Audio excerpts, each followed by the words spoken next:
In this section, we're going to predict the acidity, alkalinity, and neutrality of certain salt solutions. Not all salt solutions are neutral.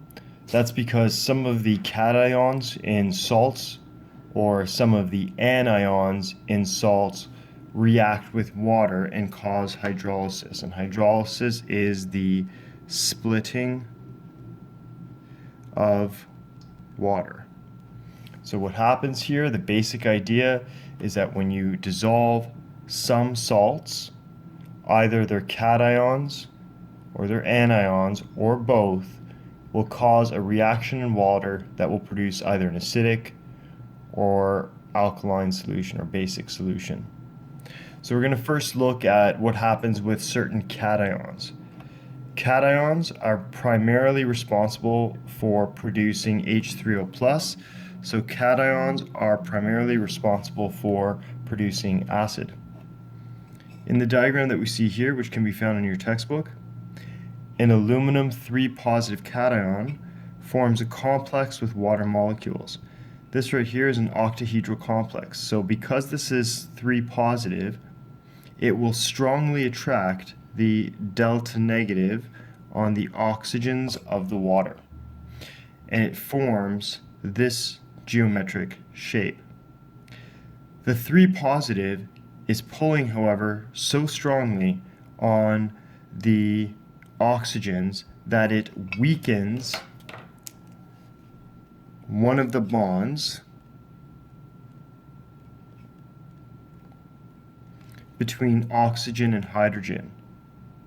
And once this bond is weakened, and say another water molecule comes and collides with this complex, one of the H pluses, or one of the hydrogens, will break off. And as a result, we get acid.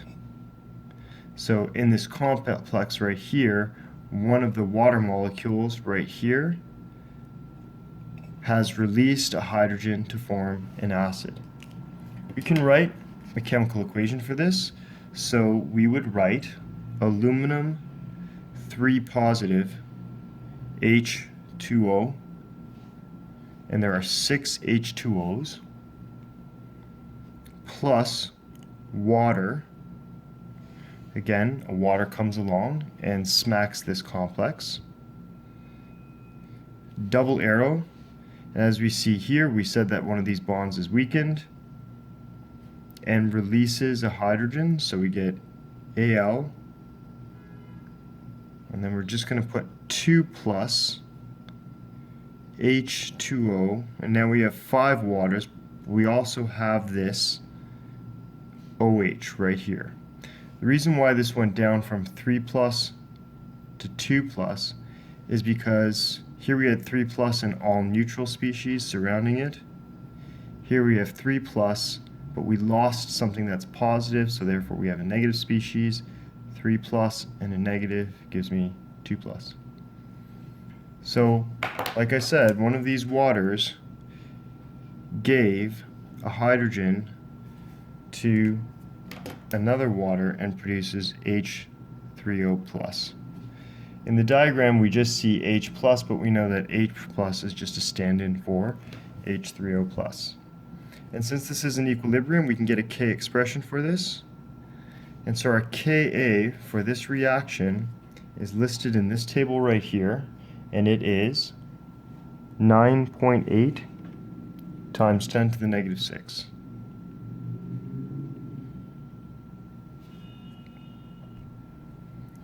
The next 2 points summarize what has happened. The water, aluminum 3 positive coordinate bonds, that means these bonds, the attraction between the aluminum 3 positive and the waters, weakens the OH bonds in the surrounding waters. A proton can then be transferred to another free water molecule, generating H3O+. Which cations do this? Well, cations, metal cations with a high charge density, so they are small in size compared to their charge, and NH4 positive, beryllium, and any other groups except for groups 1 and 2.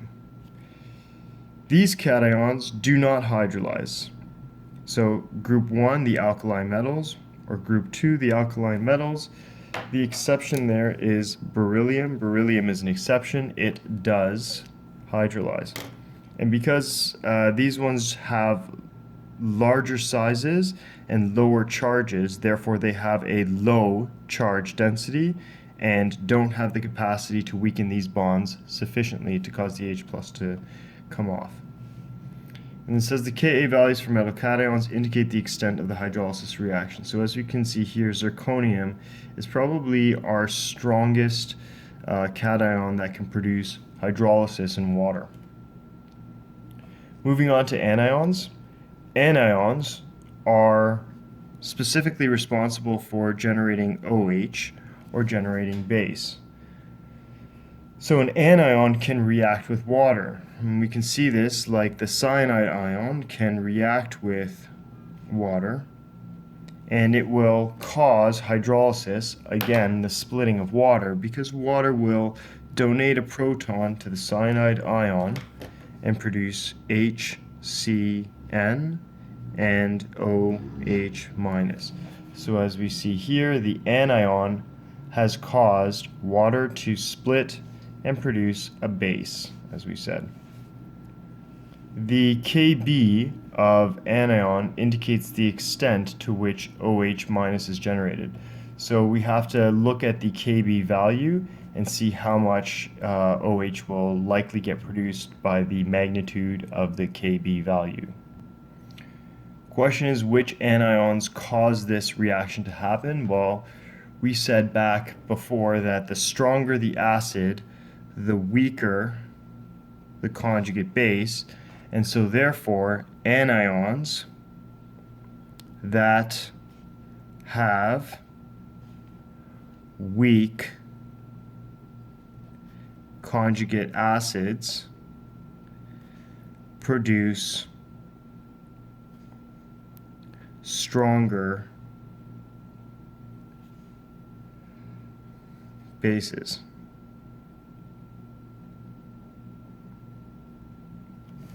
All right, so if the anion, for example, right here, Cn minus, it has a pretty weak conjugate acid, therefore Cn minus will be a stronger base, and it will cause this hydrolysis to happen.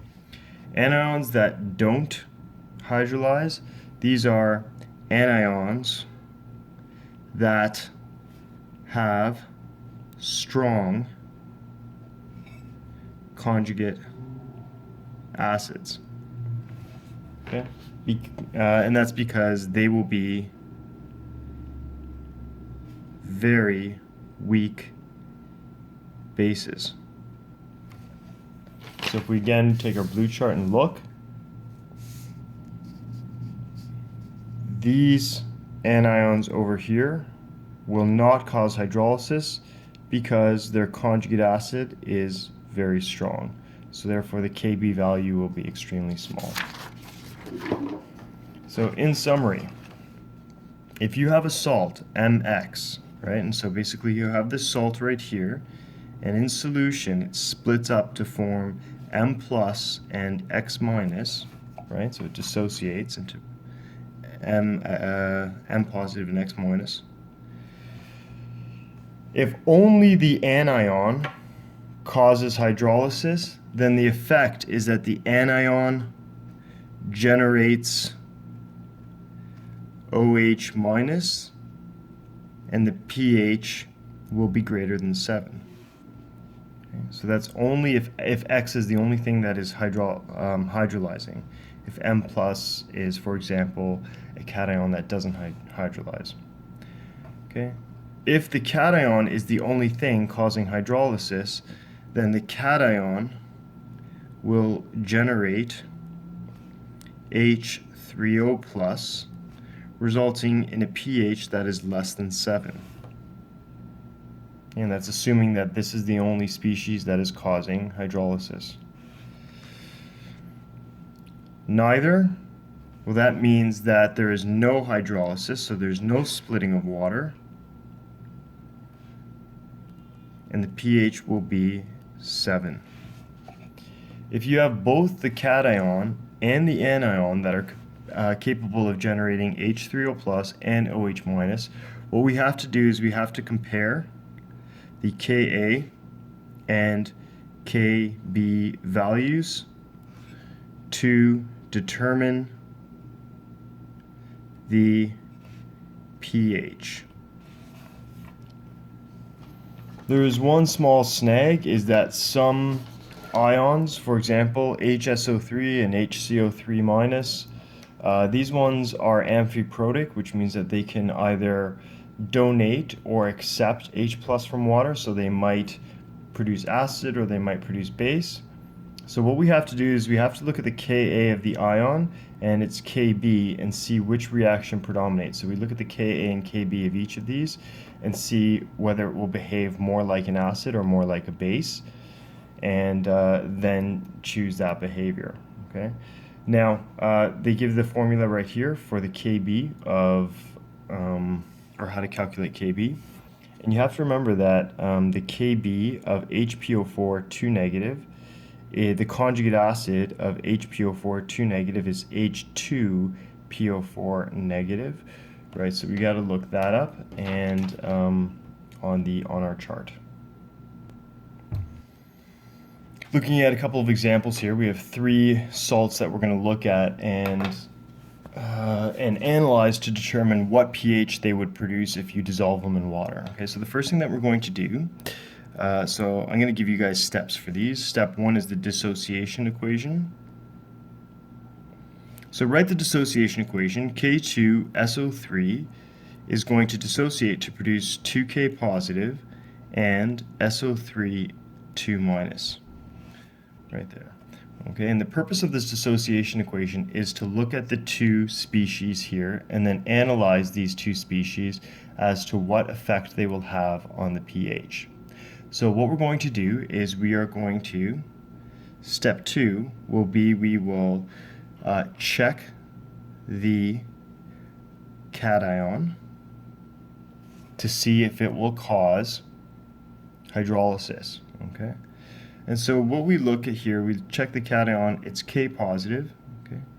So we know that K plus is in group 1.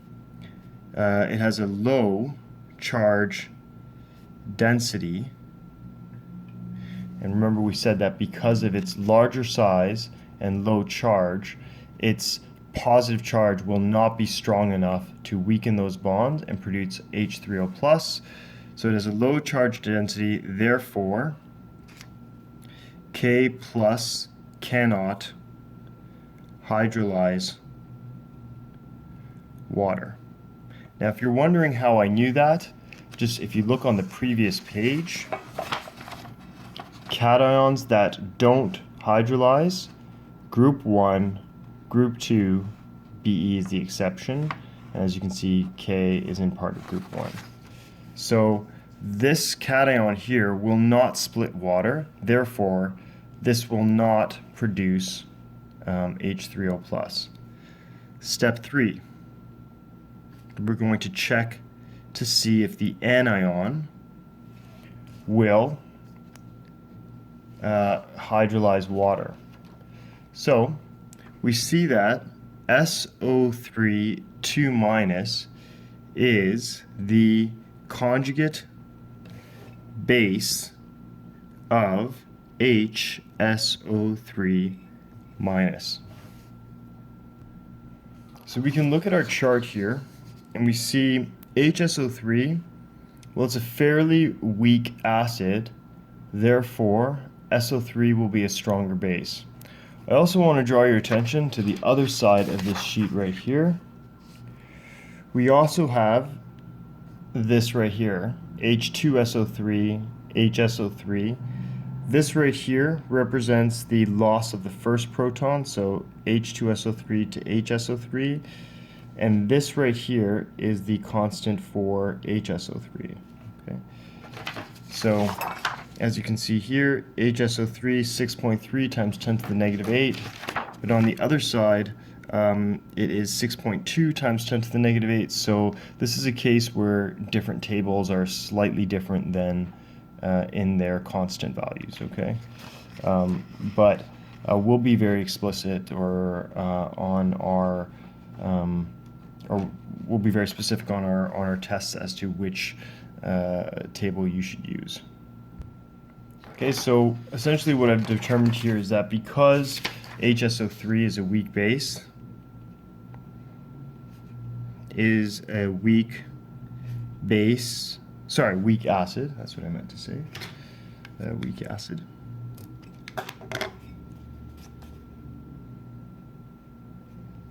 Therefore,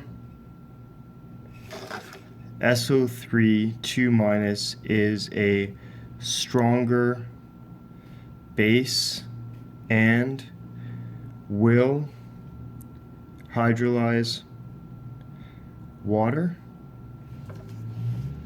And so then what we're going to do is we're going to write the equation SO3 2- plus H2O double arrow HSO3 minus plus OH minus.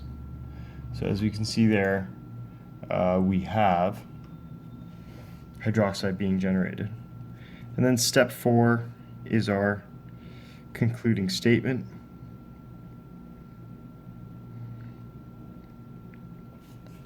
And our concluding statement says, since hydroxide is generated by the anion, and since the cation does not hydrolyze, the salt solution of K2SO3 will have a pH that is greater than 7. Okay, so this salt solution, when you dissolve it in water, actually causes the pH to go up because the anion hydrolyzes water or splits water to produce OH minus. Okay, so we'll look at a slightly more complicated example right now, which is the chromium oxalate. Okay. So the first thing I'm going to do here is I'm going to write my dissociation equation. So chromium 3 oxalate, so this will split into 2 chromium ions and 3 oxalate ions. Okay, so there's my dissociation equation. So remember that my next step is to check the cation, so I'll write that over here, check cation. Okay, so looking at the cation, I see that chromium 3 positive is not in group 1 or 2. Okay. So because it's not in group 1 or group 2, that means its size is comparatively small and its charge is fairly high. Therefore, it has a high charge density and will hydrolyze water. Okay. I'm going to give the equation for that right now. So because it's hydrolyzing water, that means that it's formed a complex with water. So the chromium ion has formed some sort of complex with water. I don't know how many waters are surrounding the chromium ion, so I put an X.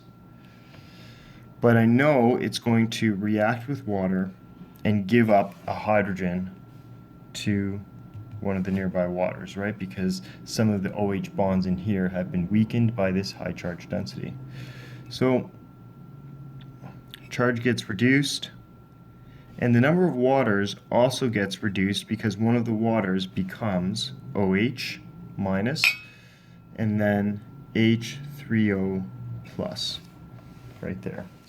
Okay.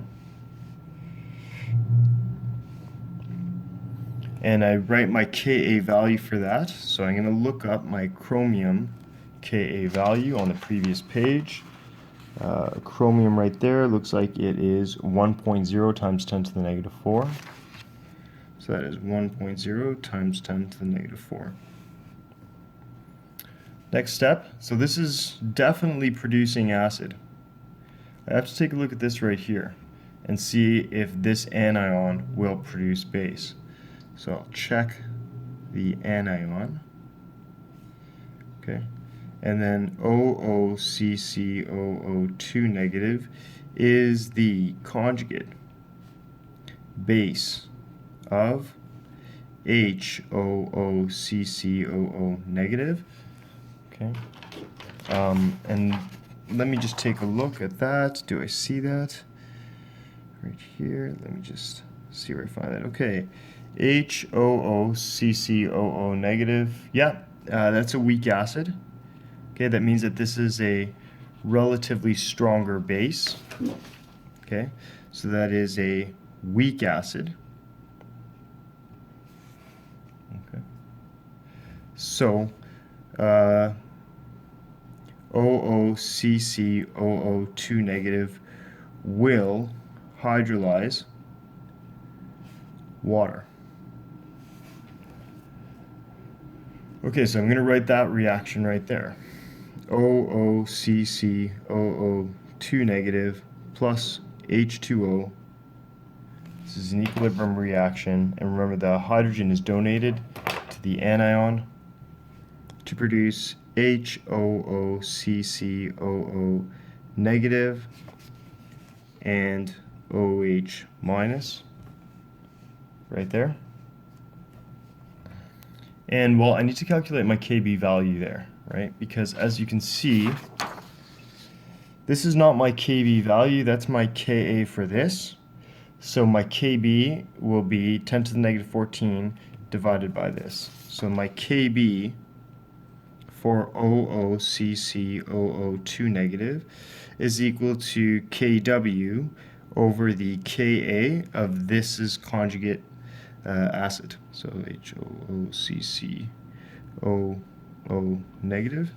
And so that's equal to 10 to the negative 14 over, I'm going to look up that value right there, 1.5 times 10 to the negative 4.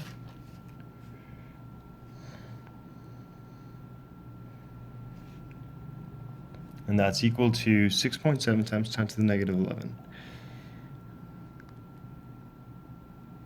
Well, now what we have to do is, since both the metal and the anion are both hydrolyzing water, this is producing acid and this is producing base, we have to compare which reaction will predominate. Okay? And we said that over here as well on the previous page. If both the cation and the anion hydrolyze, compare Ka and Kb values to determine the pH. Okay, well, if we look at this, my Ka value is 1 times 10 to the negative 4, my Kb value is 6.7 times 10 to the negative 11. Ka is bigger than Kb, so therefore this reaction happens to a greater extent, resulting in a slightly acidic solution. So, therefore, this is my concluding statement, therefore, since the Ka is greater than Kb, the solution will be acidic. So the pH of a chromium 3 oxalate solution will be acidic, so less than 7. All right, on to our last example, KHS. So we're going to do our dissociation equation there. KHS will split up into an HS, if you're not familiar, that is, we can take a look at our periodic table here. HS is the bisulfide ion, or the hydrogen sulfide ion. So it splits up into K positive and HS minus. Again, we look at each species to determine whether they will hydrolyze water. Let's see if this will produce acid. Well, we've already talked about this in the previous example, right, that the cation, so we write, again, so we check cation, K plus in group 1, low charge density, no hydrolysis. Okay, this does not have the capacity to weaken the bonds of water when it forms a complex with it. Okay, let's look at our anion. Check anion. Okay, so what we have to do there is we have to check to see if HS will will split water. Okay, but the thing is that HS minus is amphiprotic. Right? This could either act as an acid or a base, so we have to see what it will act as. And there was a small note to that effect over here. With amphiprotic ions, they either may donate H plus to water or accept H plus from water. Therefore, we're going to have to look at the Ka of its ion and Kb to see which one predominates. So let's look at HS minus as an acid. Okay, so as an acid, HS minus would react with water. It would donate a proton to form S2 minus and H3O plus. And we have to look at its Ka value there. Well, we're going to look on our sheet here. Okay. So if we're looking for HS on this side over here, we only have H2S and then HS minus over here. Okay. What's problematic is we don't have then HS over here reacting to form S2 minus. As you can see, we don't have S2 minus. So we're going to have to use this table on the other side. Okay. So H2S donating its first proton is 1.1 times 10 to the negative 7, and then it becomes this. This right here corresponds to this reaction. This corresponds to losing its second proton. So that corresponds, Ka2, remember, corresponds to this reaction.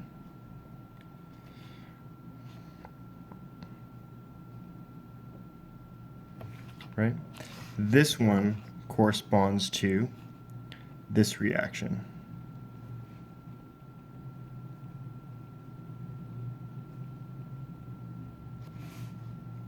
Okay, that's how this table works. Losing the first proton, Ka1, losing the second proton, Ka2. So this Ka value right here, Ka2, is equal to 1.3 times 10 to the negative 13. So it's actually quite small. So you may already get a sense that because this is very, very small, this reaction is not happening to a great extent. So let's take a look at this as a base. HS minus as a base.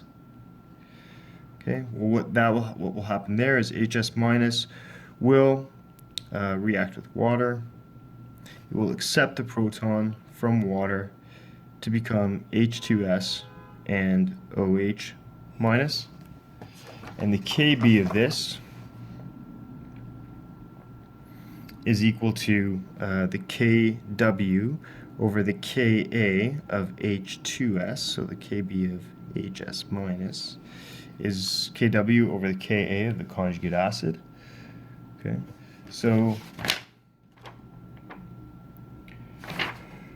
what we're going to do is, since we use this chart for this, we will use this Ka value for H2S. Okay, so this is 10 to the negative 14 over, as you can see here, 1.1 times 10 to the negative 7. And that's equal to 9.09 times 10 to the negative 8.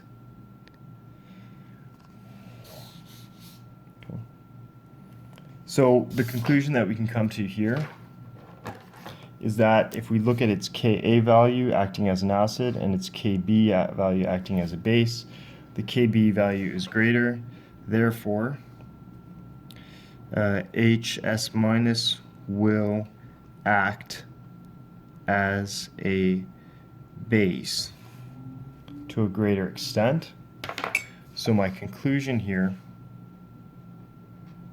is that a salt solution of KHS will have a pH greater than 7 since HS minus acts as a base to a greater extent.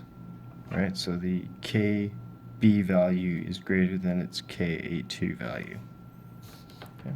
And so the salt solution will be alkaline. And so just a final note here, we had the Ka value of H2S as 1.1 times 10 to the negative 7. If you look over here, H2S has a Ka value of 8.9 times 10 to the negative 8. So those are relatively different. Okay. As I said again, we will provide you with the values that you should be using on evaluations so that there will be no confusion as to which table you need to use. All right, thanks for watching.